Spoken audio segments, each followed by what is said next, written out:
Bien. Quería tomar algo que no dije el otro día porque no, perdí el guión, ¿sí? No me lo memoricé, ¿sí? Y después pensando dije, uy, ¿dije eso o no lo dije? Miré la filmación, no lo había dicho.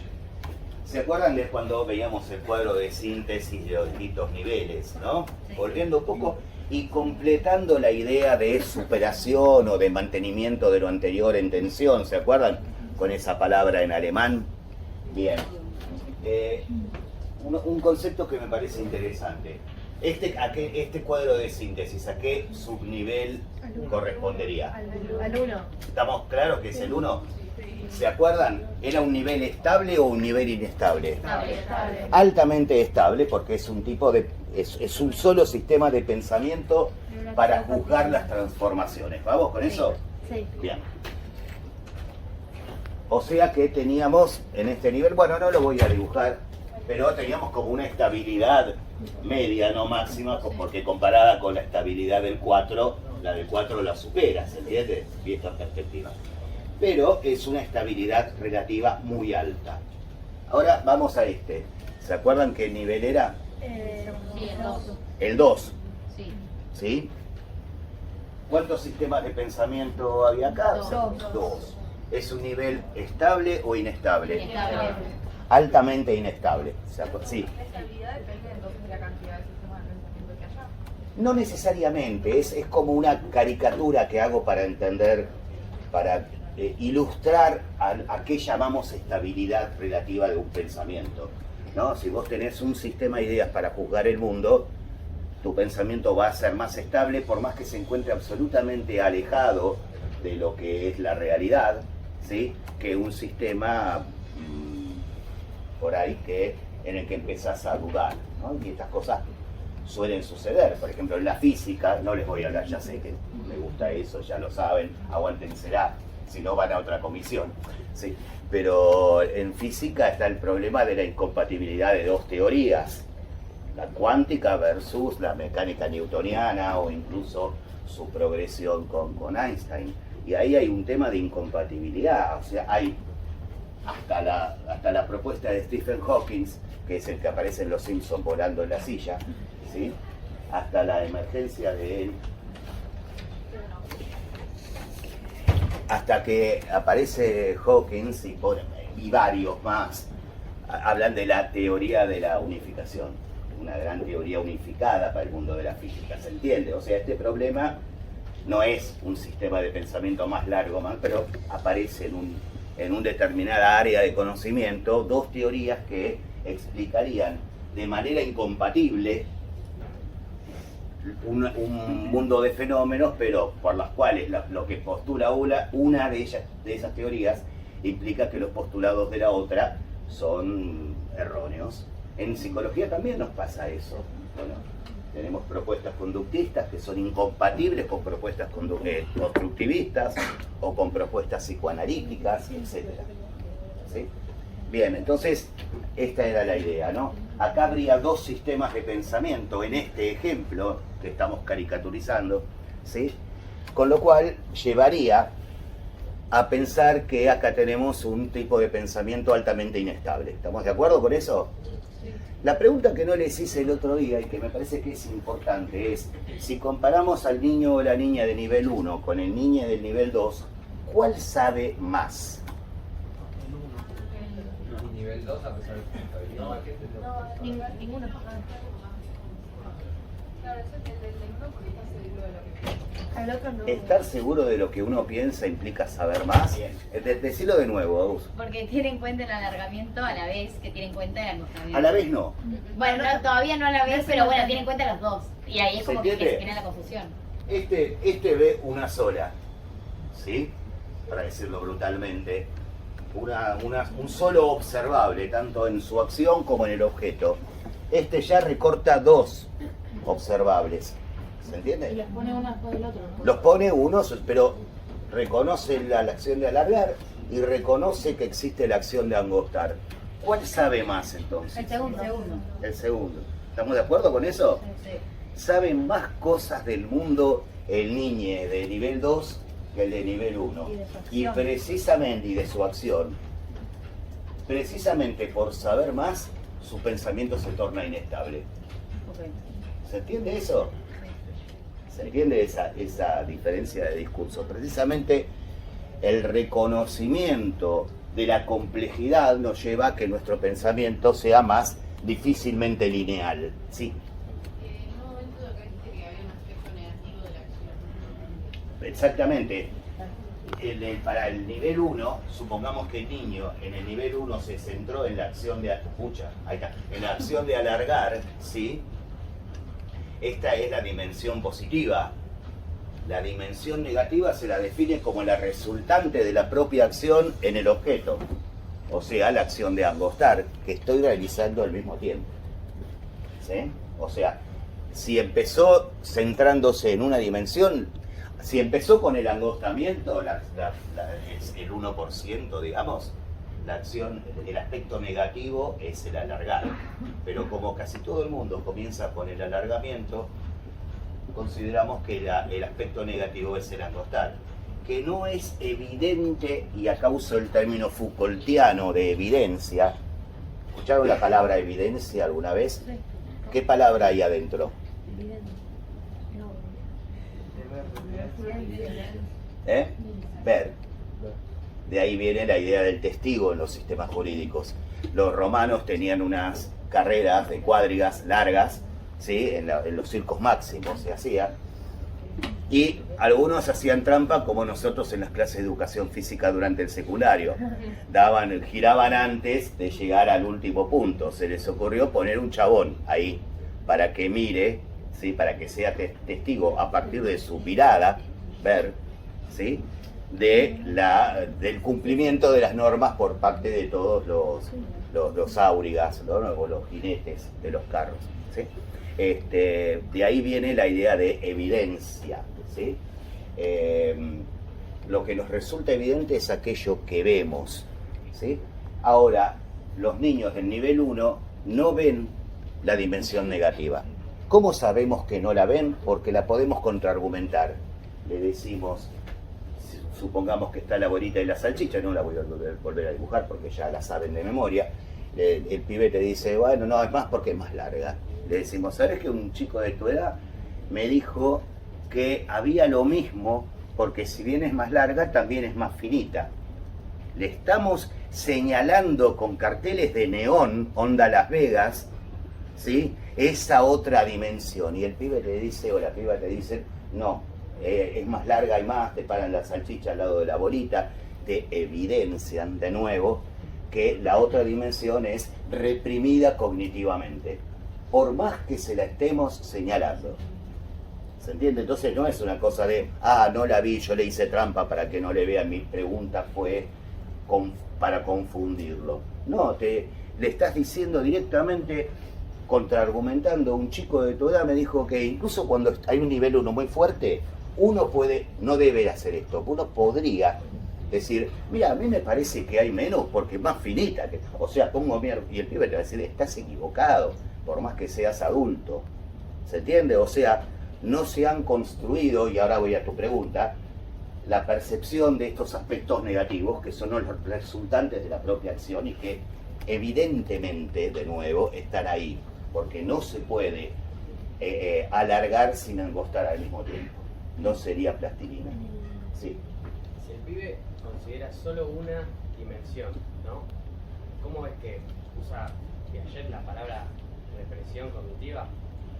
Reacción alfa, ¿se acuerdan? Sí, exacto, pero no, pues empieza a pensar recién, digo, ¿por qué usa esa palabra si algo algo que está reprimido es algo que en algún momento estuvo en la superficie, ¿no? Fue consciente, pero el pibe en este caso no. Pará. No nos pongamos literales. Piaget toma la denominación verbal freudiana de represión. No toma el concepto freudiano psicoanalítico de represión. No lo estoy tomando por ese lado. Pero digo, no es consciente en ningún momento de No, porque la idea ahí no es que se reprime algo que alguna vez fue consciente o fue traumático, etc. Lo que se reprime es la percepción de un observable. ¿Por qué se reprime esa percepción? Porque no hay esquemas que habiliten la percepción. Por eso directamente no lo puede no lo puede ver porque no hay esquema. ¿Se acuerdan? Creo que fue la primera clase el cuatrimestre pasado, en donde les conté la frase esta de la última vez que tomé un taxi, porque fue tan brillante que no quería que volviera a pasar, que no sé de qué estábamos hablando y el taxista me dice, el que no sabe es como el que no ve. ¿Se acuerdan de esa frase? Que se la recuerdo. Estoy casi seguro de que la dije, ¿no? Pero es una buena frase, piagetiana, sin saberlo el hombre, pero sí de alguien que pensaba, ¿no? En el sentido de que yo les aseguro que miramos cosas en el mundo, pero si no tenemos esquemas para representarnos aquello, después es como si no lo hubiéramos visto. O sea, el registro de algo tiene que ser por algún tipo de relación categorial o semántica, para ir a lo vigotskiano. Nuestra percepción percibe, ¿se acuerdan, no? Esto que lo habrán visto en psicología general. Desde el inicio en la percepción, lo que comanda la misma es el afecto, el movimiento, ¿sí? Los efectos de campo inmediatos, hasta que nuestra percepción en la conjunción con el lenguaje se hace categorial o semántica. Percibimos algo y percibimos una clase. ¿Qué es esto? Bueno, los anteojos, ¿o no? O sea, no estoy hablando de mis anteojos, y no importa si tienen marco o no lo tienen, entran dentro de esa clase. Ahora, supongamos que provenimos de una cultura en la que estos artefactos no existen, ¿sí? Ahí vas a salir en la filmación, sonreí. Ahí está buena. Venimos de una cultura en la que estos artefactos no existen. No hay palabra que lo denomine, con lo cual es mucho más difícil su recuerdo. Si les muestro una lista de 10 cosas y luego les pido que la recuerden, es mucho más fácil que recuerden aquello por lo que tienen una categoría que aquello que no saben qué corno es. ¿Se entiende? Sí, vos ibas a preguntar. No, que a mí me confunde un poco el hecho de que en el nivel 1 no considera los aspectos negativos, pero entonces no entiendo. O sea, sabe que cuando la alarga se está alargando. Cuando la alarga, lo único que ve es el alargamiento. Es como, ¿se acuerdan que les dibujé el otro día el salchichón epistémico? Esa salchicha que solo crece en una dimensión mientras que la otra se mantiene constante. Piensa sobre eso. ¿Se entiende eso? A ver, no es tan difícil en el sentido de que no estamos hablando solo de las niñas. Estamos hablando de nosotros y nosotras mismos. En el sentido de que hay muchas cosas en el mundo que ignoramos porque no vemos. Por ejemplo, la complejidad del problema de la inflación. Para dar un ejemplo. Desde una teoría del sentido común, es fácil, dejas de emitirse y desaparece la inflación. ¿Estaría pasando eso? No. No es tan fácil. Lo mismo que, y acá hay un ejemplo, ¿no? El tema de la meteorología.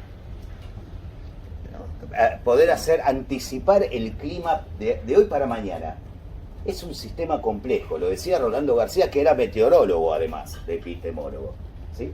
Y es una de las cosas más, por eso la pifian tanto, vieron que cualquier aplicación que tenemos referida al clima se va modificando todo el tiempo, porque las predicciones a largo plazo yo les diría que son imposibles, ¿sí? Porque es un sistema complejo, no es si hay nubes va a llover, ¿sí? ¿Se entiende eso? O sea, nos pasa en nivel de la ciencia. ¿Qué hace un innovador en ciencia? Me voy a detener un segundito y pasamos a otro tema. ¿Qué hace una persona que innova en ciencia? Bueno, más que dar una nueva respuesta, lo que da es una nueva pregunta. ¿Escucharon eso alguna vez? O sea, a veces son más interesantes las preguntas que la respuesta a lo que estaba. Porque una nueva pregunta, ¿qué te hace? Te abre una perspectiva acerca de algo. Esto lo vemos mucho en el consultorio, desde el psicoanálisis también, ¿no? O sea, te cuentan, no, porque fulana y esto y lo otro.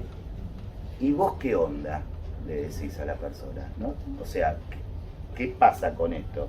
¿Sos víctima de todo esto? ¿Qué pasa con esto? Y ahí ya le cambiaste el discurso, para ver, no se hace todo el tiempo, pero algunas veces hace falta incentivar la implicación subjetiva acerca de aquello que nos rodea para salir, por ejemplo, de una posición paranoide, si se puede, en el sentido que el mundo conspira contra mí. ¿Sí? ¿Se entiende a lo que voy, no? Las buenas preguntas nos abren un campo de percepción y de razonamiento que sin ellas nos resultaba imposible. ¿Sí? Bien. Bueno, ¿alguna duda? Sí, ay, perdóname, vos me... No pasa nada. Sí. No sé si es muy coherente la pregunta, pero ¿es azaroso el que el nene vea el alargamiento en lugar del angostamiento o el angostamiento en lugar del alargamiento? La compañera hace una muy buena pregunta. ¿Es azaroso que el niño se centre en una de las dimensiones, digamos, inicialmente? No es azaroso. Puede pasar, pero no es al azar. Ya te digo, el 99% contra el 1. Si fuera azaroso sería el 50 y el 50. El 50 se centraría en el alargamiento y el 50 se centraría en el angostamiento. Hay una tendencia altamente significativa a que los sujetos tiendan a ver el influjo más inmediato de su acción, ¿no? Lo más gruesamente perceptible, y se percibe más fácil que la salchicha es larga, no que la salchicha es angosta. Pero si ya le presentás la salchicha larga y la angostás, estás percibiendo eso principalmente en ese momento. Sí. Pero más allá de eso, que no importa tanto cuál venga, por eso les digo que no importa el largo, importa la centración. Este es el carácter definitorio. Porque si yo les dijera lo que define el nivel 1 es la centración en el largo, estoy cometiendo un error, porque el problema no es el largo. El problema es la centración en una dimensión y el desconocimiento de la otra. Exacto. Sea cual fuere esa dimensión. Pero tomo como ejemplo lo que pasa en el 99% de los casos. ¿Sí? Y además, abriendo la puerta, que puede pasar lo otro. No es azaroso, no tiene que ver con, porque insisto, si el azar nos define una probabilidad. ¿La probabilidad de cuánto es por azar? El 50%. Tirás una moneda y el 50% de las veces te va a caer cara y el 50% de las veces, más o menos, te va a caer seca. ¿Estamos de acuerdo? Eso es azar. Una distribución del 99% no es al azar, entra dentro del coeficiente alfa. No sé, yo ni me acuerdo cómo era en estadística. ¿Ustedes han estudiado estadística? Bueno, hay un coeficiente que dice, bueno, los resultados, creo que es un alfa de 0,05, algo así, se pone, corríjanme si me equivoco, pero te dice, bueno, los resultados no se pueden atribuir al azar, sino que acá hay algo que los terminaría explicando. Bien, ¿vamos bien entonces con esto? Sí. Avanzamos. Entonces, bueno, fíjense que el sujeto del nivel 2 sabe más que el del nivel 1 y sin embargo sus respuestas, ¿sí?, son menos consistentes en el sentido de tener una teoría estable para explicar el mundo. Esto que les digo se aplica a todo menos a vuestros exámenes. No me vengan diciendo mi examen fue muy malo porque sé tanto que mi pensamiento se ha tornado inconsistente. Recuerden esto, yo soy constructivista para explicar y conductista para evaluar.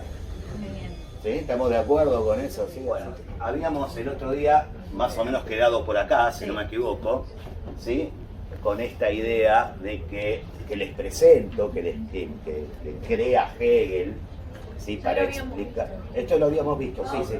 Pero es para explicar el desarrollo dialéctico, ¿sí? Y acá vamos a algunos aspectos acerca del pensamiento o de las nociones de conservación. ¿Qué características implica? Primera cuestión, y esto es importante, es lo que estábamos hablando recién. O sea, ustedes se ve que leyeron el guión, ¿sí?, y yo no, ¿sí? O sea, ya se adelantaron a lo que venía. No solo que el constructivismo como teoría guarda cierta coherencia en esta explicación, sino que además también nos pone sobre el tapete la idea de que construimos los observables. ¿Se entiende? O sea, ¿por qué esto que decíamos, la diferencia entre el nivel 1 y el nivel 2? ¿Por qué no arrancar con el nivel 2? Ponele. Bueno, porque los observables se construyen. La evidencia del mundo no es directa, sino que está mediada por los esquemas que el sujeto va desarrollando, va construyendo. ¿Cómo los construye? Bueno, en la interacción o el intercambio con el mundo, a través de los procesos que reconocemos como adaptación y organización, ¿sí? A partir del último, asimilación y acomodación. ¿Vamos bien con eso? O sea, para que yo perciba algo, ese algo tiene que poder ser nombrado por mí, o sea, tiene que poder ser reconocido, aunque fuere erróneamente. Si se asoma de un charco en nuestras vacaciones en Australia, un ornitorrinco, y asoma la cabeza y decimos, mira qué lindo pato, no estaríamos tan equivocados, o sea, porque vimos una parte del bicho ese que evidentemente desciende de un quinteto orgiástico, si no, no hay otra explicación para su configuración. Fue un buen chiste ese, ¿sí? ¿No? Porque vieron, tiene, ¿no? Parece medio una nutria, cada vez pato, no sé si es mamífero o ovíparo, ni él sabe. Ni él sabe qué es, y anda por ahí. Bueno, esto que les digo del ornitorrinco no es casual. Uno de los mejores libros que he leído acerca de no solo semiología, sino formación en ciencia, lo hizo mi amigo Humberto Eco, ¿sí? Del que hace rato que no hablaba. ¿Y saben cómo se llama? Kant y el ornitorrinco. Se llama el libro. O sea, las categorías kantianas funcionaban bárbaro para el mundo hasta que apareció el ornitorrinco. ¿Sí? Y las categorías de división por raza y por género funcionaban hasta que apareció Michael Jackson. También, ¿se entiende? Bien, discúlpenme, pero eso lo editamos, ¿te parece? ¿No? Queda bien. ¿Y qué implica el desarrollo, construcción de aspectos negativos? Sí. Aspectos negativos refiere a observables porque... A observables resultantes de la acción que todavía no son observables. Okay. ¿Se acuerdan que habíamos dicho que para el niño de nivel 1, en su gran mayoría, el angostamiento era un observable reprimido, en el sentido de que no se había construido todavía como observable. Ya en el nivel 2, ¿se acuerdan? En el nivel 2, que lo vimos hace rato, o sea, memoria de corto plazo deben tener, ¿sí?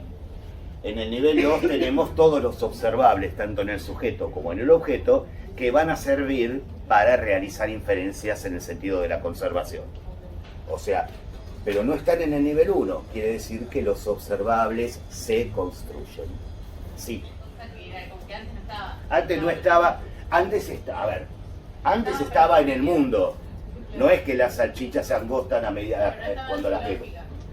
No estaba en su lógica, no estaba en su percepción, porque la percepción no es el impacto del mundo sobre la sensibilidad del sujeto, sobre los sentidos, sino que es la percepción, el efecto de la acción sobre el mundo, de la acción que significa al mundo de un determinado modo. O sea, nuestro mundo también es una construcción cognitiva. Esto lo habrán visto en varias materias. ¿Sí? Tendemos a concebir el mundo como estable, más o menos a partir de los cambios. ¿Sí? Bueno, esto es una construcción cognitiva. No hay datos en el mundo que nos lo certifiquen, esta permanencia. Tendemos a pensar que, por ejemplo, mi perrita Liz ahora está en casa tratando de pergeñando algún tipo de venganza hacia mí por dejarla sola tanto anoche como hoy. ¿Se entiende? O sea, yo creo que mi casa sigue existiendo en Parque Avellaneda, que mi perra está ahora ahí entre el patio y el coso, ¿sí? Y ustedes también deben concebir que vuestras personas queridas están existiendo en este momento, aunque no la vean, ¿o no? O tienen que estar llamando cada 5 minutos, mamá, ¿existís? ¿Sí? No está mal eso, podría ser una película de alguien que no crea que el mundo permanece, ¿sí? O sea, sigue existiendo la ciudad más allá de la torre de Interama del Parque de la Ciudad, que es lo que está todavía más lejos que mi casa. Sigue existiendo, hay ciudad más allá de eso. ¿El mundo será una superficie plana? Porque yo no veo la curva de nada. ¿Se entiende eso? Estamos convencidos, y más o menos hemos leído un libro en nuestra vida, que el mundo no es plano. ¿Sí? Digo, conservación, construcción de aspectos negativos. ¿Estamos de acuerdo con eso? O sea, se construye, incluso lo voy a decir brutalmente, se construye la percepción. La percepción, insisto, no es el registro pasivo por parte de una tabla rasa de los datos del mundo. No alcanza con ver para entender. ¿Sí? ¿Ustedes aprenden a manejar viendo a alguien cómo maneja? No. Nadie aprende a cocinar viendo cocineros argentinos. ¿Se entiende? O sea, ahora, vos podés aprovechar un buen chef en un programa de televisión, que los hay, o de YouTube, si ya tenés ideas de cocina. ¿Se entiende? Porque te da tips que, mira, yo lo hacía de otra manera. ¿Se entiende? Pero algo tenés que haber sabido. No es que aprendés de cero. ¿Se entiende eso a lo que voy? ¿Están de acuerdo o no? Sí, sí, que aprendés más cuando realmente algo sabés. ¿Sí? Bien, entonces el desarrollo no es la percepción. Los aspectos perceptivos son producto de una construcción cognitiva y no lo estoy diciendo, esta investigación lo prueba. ¿Se entiende? O sea, estamos dando pruebas empíricas de que lo que dice el empirismo está equivocado. Primera clase, el cuatrimestre pasado, le dije, el empirismo nunca dio pruebas empíricas de su postulado. Segundo aspecto, superación de contradicciones. ¿Dónde encontraríamos contradicciones en el desarrollo? En el nivel 2 y en el nivel 3. Exacto. Vení, por favor, dale. Muy bien, muy bien. Te agradezco la atención. En el nivel 2 y en el nivel 3. En el nivel 2, ante cualquier tipo de transformación. En el 3, también es inestable, porque se acuerdan que en el nivel 3, si la estirábamos un poquito, el pibe decía ahí lo mismo. Sí. Porque a ojo, digamos, cualitativamente, se compensaría el aspecto positivo con el negativo. Pero si la estiramos más, sin sacar ni agregar nada de manera evidente, el niño nos dice, ahora ya no. ¿Sí? Pasó a otro sistema de pensamiento frente a una transformación que cualitativamente no puede compensar. ¿Vamos? O sea, el desarrollo sigue respondiendo a esa vieja fórmula que les conté en la primera clase de, bueno, un estado de equilibrio, ¿sí?, que se ve hackeado por perturbaciones. Estas perturbaciones ponen en marcha una serie de regulaciones que son mecanismos que tratan de superar la perturbación, no siempre lográndolo, ¿sí? Luego, algunas de estas regulaciones desembocan en mecanismos que efectivamente compensan aquello que había sido perturbador, con lo cual se inaugura un nuevo estado de equilibrio que, en relación al primero, tiene un nivel de estabilidad y de valor mayor. Es más parecido a lo que el mundo es. ¿Por qué nuestro pensamiento va siendo más parecido a lo que el mundo es? Recuerden el concepto de adaptación. O sea, la relación entre nuestros sistemas de pensamiento y lo que pasa en el mundo. ¿Sí? Y los niveles anteriores estarían, la superación de contradicciones estaría también guiada por la idea de organización, ¿o no? Si yo tengo dos sistemas de pensamiento, por los cuales con uno tengo más materia y con el otro tengo menos materia, tengo un problema. Y no me importa cómo es el mundo. Yo sé que algo en mi teoría está mal, porque tengo dos teorías acerca de una misma realidad, ¿se entiende? Entonces, una es mutuamente contradictoria con la otra. ¿Se entiende esta cuestión? Sí. Bien. O sea, el desarrollo también, tal como se esboza en las nociones de conservación, implica superación de contradicciones. ¿Qué nos ilustra el mecanismo de conservación? Fíjense la diferencia entre el nivel 2, el 3 y el 4, en donde la construcción no es ya de observables, porque no hay más, están todos, sino de nuevas relaciones entre los observables. ¿Se acuerdan?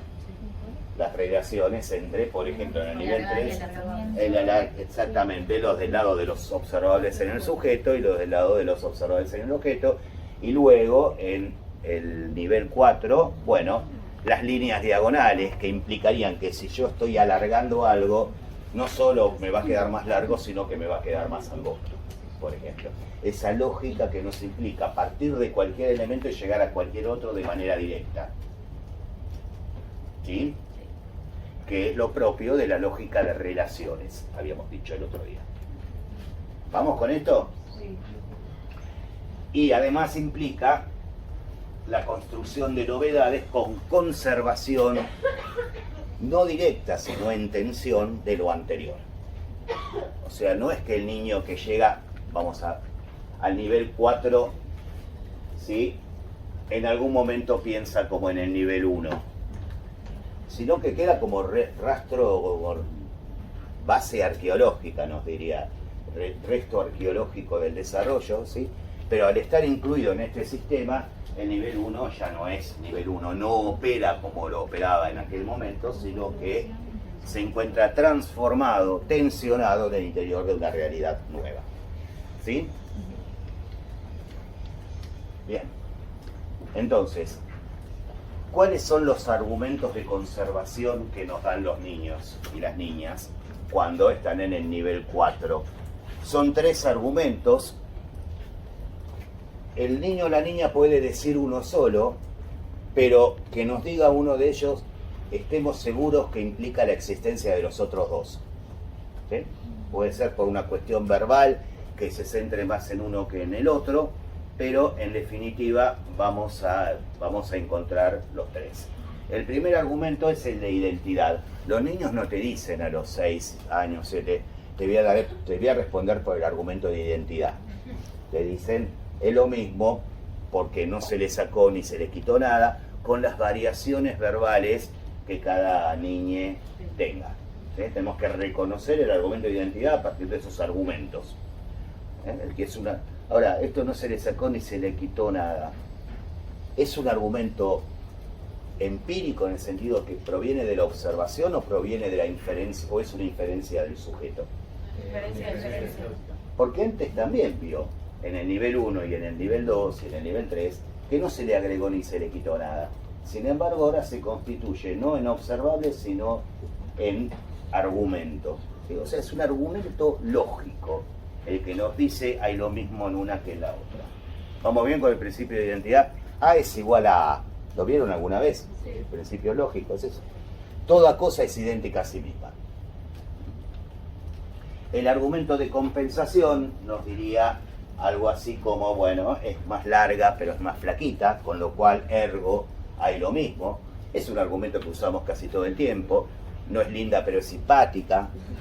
¿Sí? No se baña pero vive cerca. ¿Sí? Lo detesto pero mis padres lo aceptan. Así. Bien. No me gusta pero no es casado. Esas cosas cada quien sabrá cómo compensa en la vida. ¿Sí? ¿Qué quiere decir esto?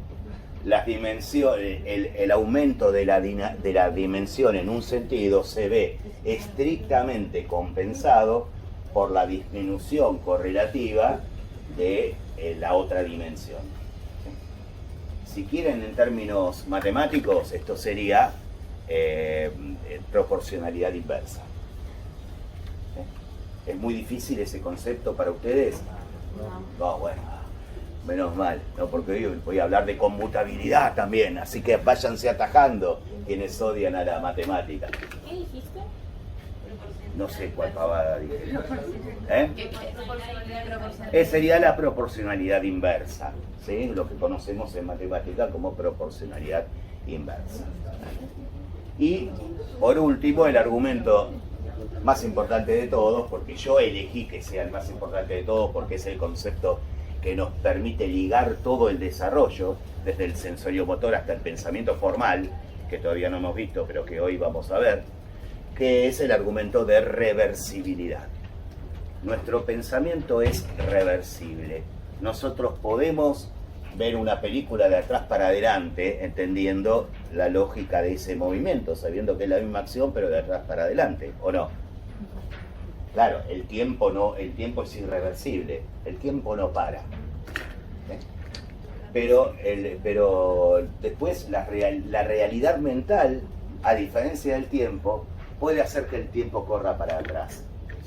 ¿Sí? Pero la reversibilidad sería la posibilidad de componer una acción directa con una acción inversa. O sea, algo que cambió por una transformación en un sentido puede ser compensado estrictamente por la acción en el sentido inverso. ¿Qué quiere decir esto? Si estiro la bolita para hacer la salchicha, puedo embolar la salchicha y en cualquier momento de la transformación la identidad se mantiene. O sea, hay lo mismo en todas y cada una de las fotos que compondrían esa filmación. ¿Sí? En ningún momento hay más en una que en la otra. Me gusta pensarlo como creo que les decía el otro día, no sé si fue acá o en la otra comisión, ¿no? Que una bolita se transforma en salchicha y que si el tiempo es infinito y los átomos son finitos, ¿sí? En algún momento, con el simple paso del tiempo, esa configuración va a volver a ser bolita. ¿Se entiende? Hablamos esta idea de en el eterno retorno todos somos salchicha y todos somos bolita. ¿Sí? O sea, solo es cuestión de tiempo. Bien. ¿Cuáles son las regulaciones en juego en esto? Que no son los argumentos, sino las bases lógico-matemáticas que subyacen a la posibilidad de sostener los argumentos de nivel 4, que son los 3 que les mostré antes. Son estos, ¿sí? Identidad, compensación y reversibilidad. Pero uno dice, para lograr esos argumentos, el pensamiento tiene que tener determinadas características que pueden ser expresados metafóricamente con una forma lógica o lógico-matemática, que eran las cosas que le interesaba a Piaget. Entonces, las regulaciones son anticipaciones que intentan compensar una perturbación, por eso son regulaciones, ¿sí? Se pueden formalizar, es decir, describir mediante operadores lógicos o lógico-matemáticos, y además la lógica que suponen y que las describe a estas regulaciones es la que subyace a los argumentos de conservación. O sea, al sujeto que te dice que hay lo mismo porque no se le quitó ni se le agregó nada, le podemos suponer determinados operadores lógico-matemáticos. ¿Cómo? Al sujeto que te dice hay lo mismo en la bolita porque si bien es más larga también es más angosta, etc., le podemos suponer en su estructura mental, ahora sí, la existencia de determinados operadores lógico-matemáticos. ¿Se acuerdan cuando la semana pasada les conté la experiencia del de Smith-Bloom, el de la balanza? ¿Sí? Que el tipo tenía la hipótesis de que los sujetos, o que el recurso a la validación empírica podía ser motor de desarrollo. Y él hizo, ¿se acuerdan? Les preguntaba primero la bolita y la salchicha, y para que anticiparan, y bueno, los pibes decían, va a pesar más la salchicha, probá, le decía, y al final la bolita, a la que podemos denominar A, los pibes constataban empíricamente que pesaba lo mismo que la salchicha, ¿sí? ¿Qué hacía luego Smith-Bloom? Comparaba la salchicha con la misma bolita hecha a pedacitos. O sea, comparaba la configuración B con la configuración C. Bien. ¿Qué decían los pibes inicialmente? Bueno, va a pesar más la salchicha que los pedacitos, o va a pesar más los pedacitos porque son más, etc. Probalo, pesalo. Y demostraban que... y los pibes, insisto, eran niños, pero no son tontos, frente a la repetición de una constante de una observación, terminan diciendo, si pudieran decirlo de esta manera, mira, no sé por qué, pero pesan lo mismo. Y van a seguir pesando lo mismo. No sé por qué, o sea, no hay argumentos, pero van a pesar lo mismo. Smith-Bloom, ¿cómo hacía para ver si todas esta serie de ejercicios tenían un efecto a nivel estructural en el sujeto? Si el nene infería que A igual a C, entonces funcionaba. Entonces le preguntaba exactamente, les preguntaba por la comparación entre A y C. ¿Se entiende? ¿Qué va a pasar acá? Si se había producido algún tipo de cambio en el desarrollo, los niños tenían que inferir necesariamente que A y C tendrían lo mismo. Sin embargo, esto no pasaba. Seguían arriesgando. Ahora, esta comparación, ¿no?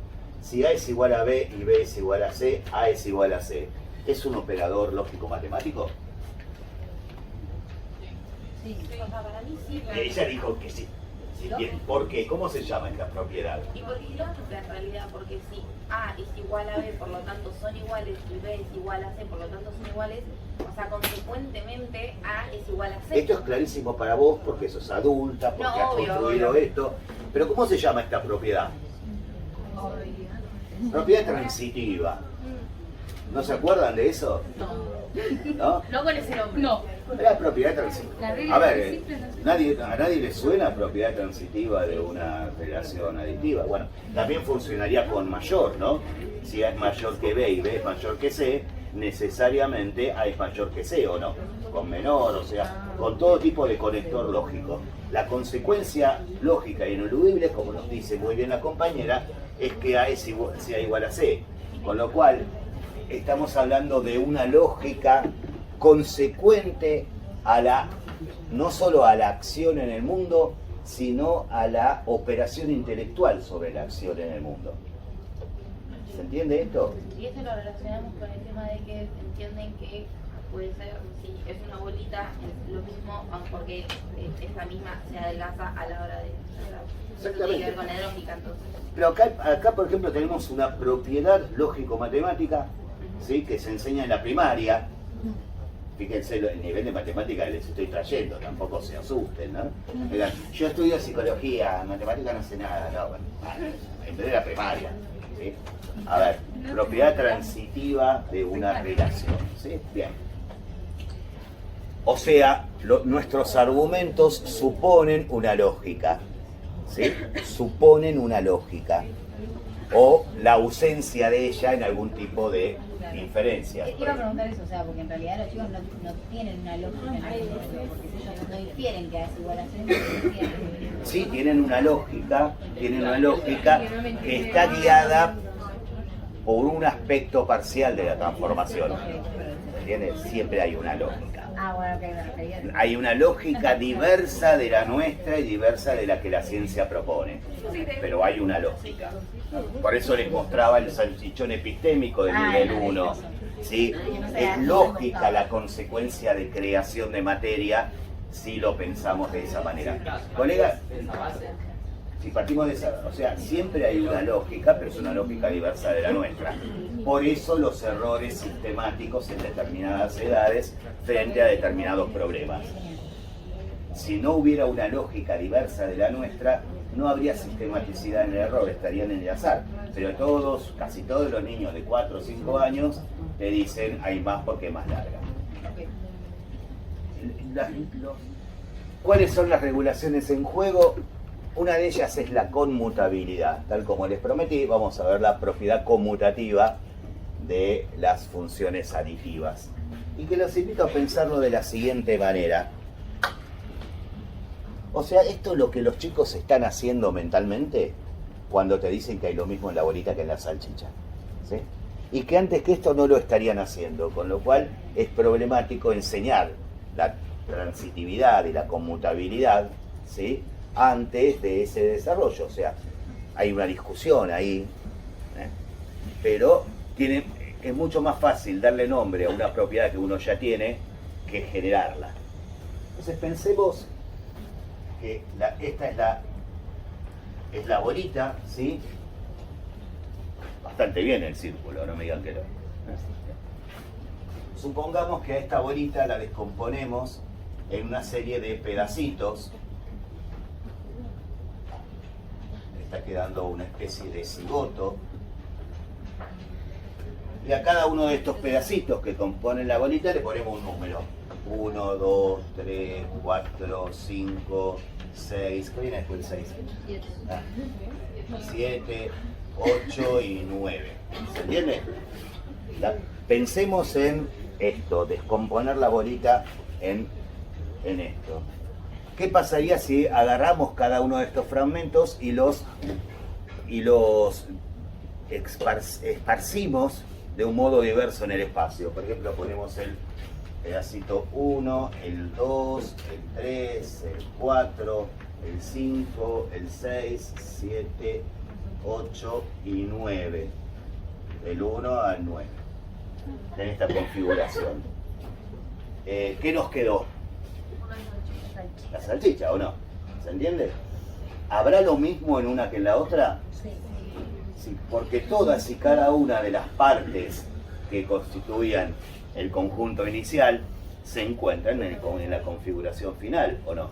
Sí. ¿Las podría haber distribuido de otra manera, en forma de X? Sí. ¿Habría lo mismo? Sí. ¿Se entiende? O sea, la propiedad conmutativa es la facultad de hacer centro en la identidad de las partes en una transformación.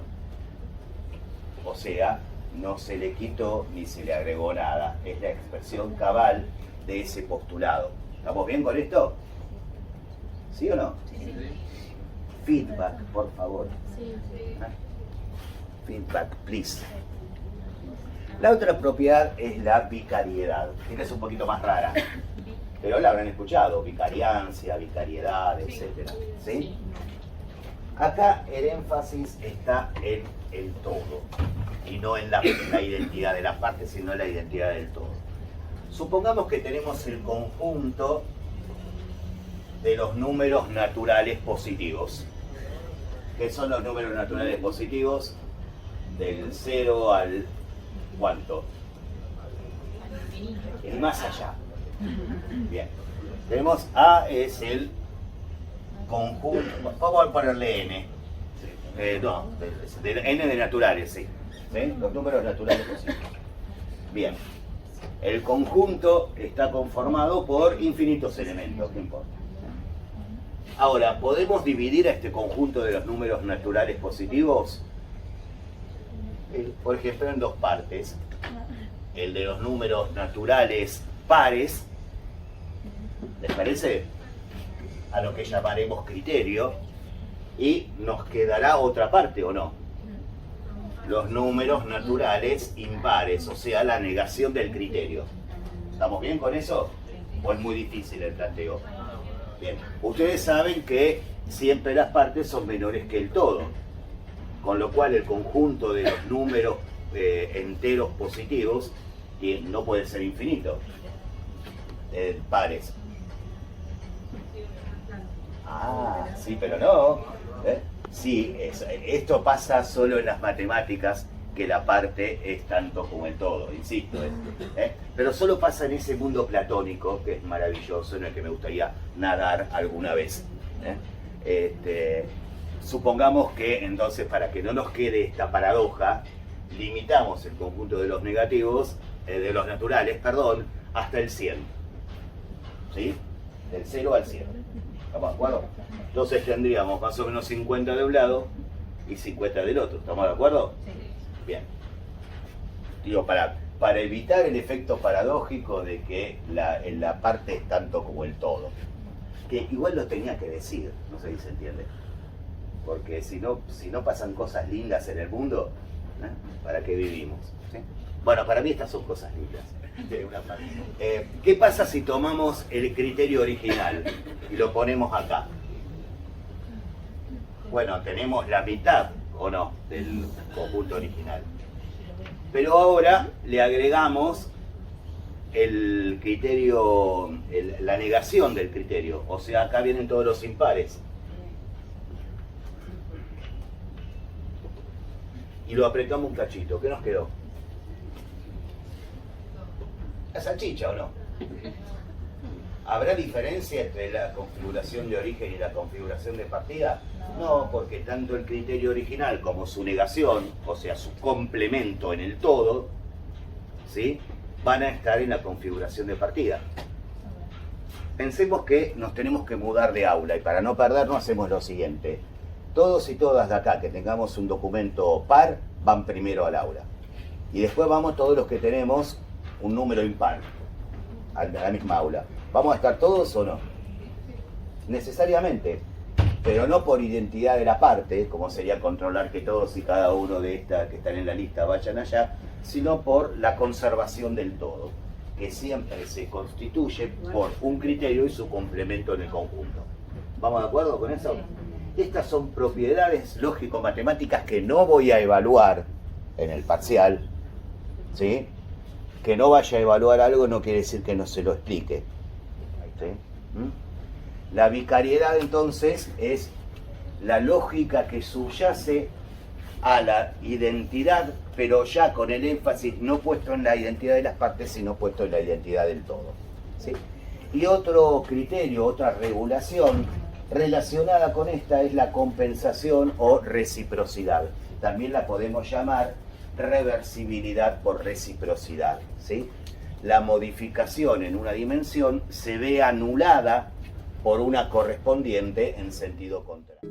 Albañil yo soy, también cantor, me voy y vengo el jueves si lo que canto duele.